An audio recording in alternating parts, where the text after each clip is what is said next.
All right, close your eyes for a second and imagine this. You're downtown in the heart of the city, but there's a twist. You're blindfolded. No sneaking a peek at your phone or people watching, just you immersed in the sounds surrounding you. How would you navigate? What sounds would grab your attention? That's exactly what we're diving into today, exploring how the sounds of a city shape our whole experience. And to guide our deep dive today, we're turning to Michael Southworth's 1969 research, The Sonic Environment of Cities. 1969. Talk about a classic. So what was Southworth trying to uncover with this study? Well, he wanted to understand how the sounds of a city, the variety, the character, even the sheer volume, all those sonic elements, how they come together to form our perception of urban spaces. That makes sense, but how do you even begin to study something like that? Well, Southworth took his research out of the lab and into the streets of Boston. Right. Literally. Okay, tell me more. He had people experience the city on foot, both blindfolded and sighted, and then he compared their perceptions. Hey, he blindfolded people? Now that's dedication to research. I'm hooked already. Yeah. So what did he find? What happens when you strip away everything except sound? What's it like to experience a city purely through your ears? So we're practically walking alongside those blindfolded participants in 1960s Boston. What's it like? What did Southworth's sonic adventures reveal? One of the most fascinating findings was how blind people, they don't just hear a city, they absolutely create a sonic map in their minds. Sound maps. Okay, now that's just incredible. Yeah, think about it. Using sound to find your way. So every echoing stairwell, every hum of a ventilation system, even the distinct chatter from, say, a busy cafe, those all become like waypoints, landmarks. They form this mental map that's not visual at all. It's entirely based on sound. That's mind-blowing. I'm suddenly realizing how much I probably tune out on a daily basis. Like we're missing this whole layer of sensory input because we're so used to relying on sight. Exactly. And, Southworth found some amazing examples in his research.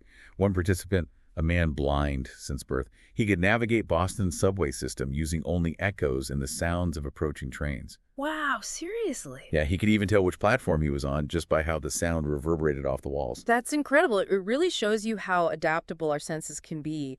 But it also makes you wonder about the flip side. What happens when that sensory input is taken away? Yeah, that's where Southworth's research takes a bit of a poignant turn. He also interviewed people who had lost their hearing later in life. And for them, the experience is often described as incredibly isolating, even disorienting. Yeah, I can imagine. Suddenly everything goes quiet, but not in a peaceful way. Exactly. It's not peaceful at all. One participant described it as if the world had become flat, like it lost its vibrancy. Time even seemed to move differently. And without that constant sonic tapestry, there was this pervasive sense of loneliness. Wow. It's like the soundtrack to life just disappeared. That's a powerful way to put it. Southworth's study really drives home the point that sound isn't just about noise levels. It's about this crucial connection to the world around us and to other people. So true. I'm definitely starting to appreciate city sounds more now. But I gotta be honest. When I think city, I think honking taxi sirens construction. Not exactly music to my ears. So did Southworth uncover any pleasant sounds in Boston's soundscape? So we're wandering through the streets of Boston, senses heightened. What are we hearing? Well, Southworth, he pinpointed specific locations that had what he called a strong sonic identity. Places that really stood out to his blindfolded participants just based on their sounds. Sonic identity. I love that. So like a sonic fingerprint.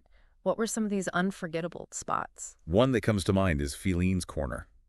It was a major intersection back then. Picture this crowd's bustling street vendors hawking their wares, music spilling out onto the street. I can practically hear the energy. It was a real sonic experience. Wow, yeah, like the original Times Square. Now that's a sonic identity that would stick with you. But I'm guessing not every spot was quite so intense. You're right about that.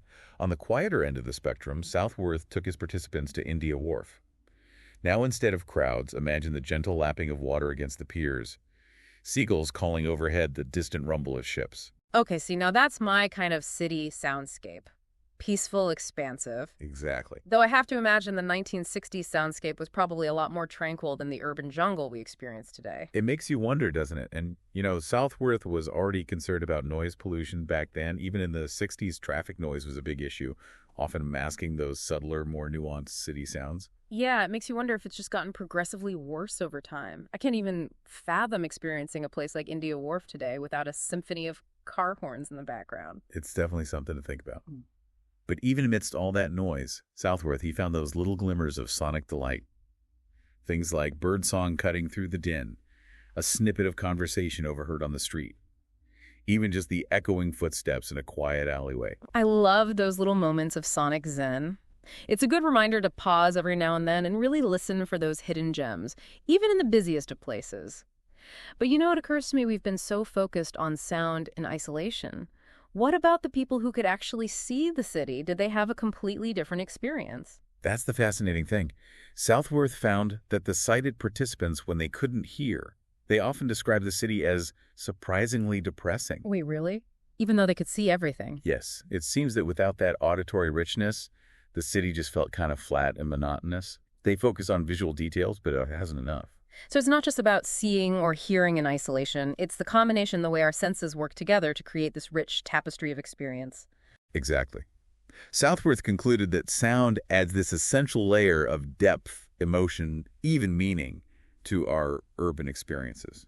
Which leads to the question, if we know how powerful sound can be, shouldn't we be designing our cities with that in mind? Absolutely. And that was Southworth's big takeaway. He advocated for a shift from just noise control to what he called sonic design, where we're actively shaping the soundscape to improve our experience of the city. Okay, so paint me a picture. What would a sonically designed city sound like? Well, imagine crosswalks that play a distinct chime to let you know when it's safe to walk, or bus stops that serenade you with music parks that respond to the sounds of laughter and play. Now, that's a city I could get behind. Yeah. It really highlights the potential for transforming our urban spaces, not just visually, but sonically. It's about time we engage all our senses when we think of the environments we create. So the next time you're out and about, take a moment to close your eyes and just listen. What story is your city telling? You might be surprised by what you hear. We'll be sure to link to Southworth's fascinating research in the show notes if you want to dive deeper into the world of sonic design. Until next time, happy listening.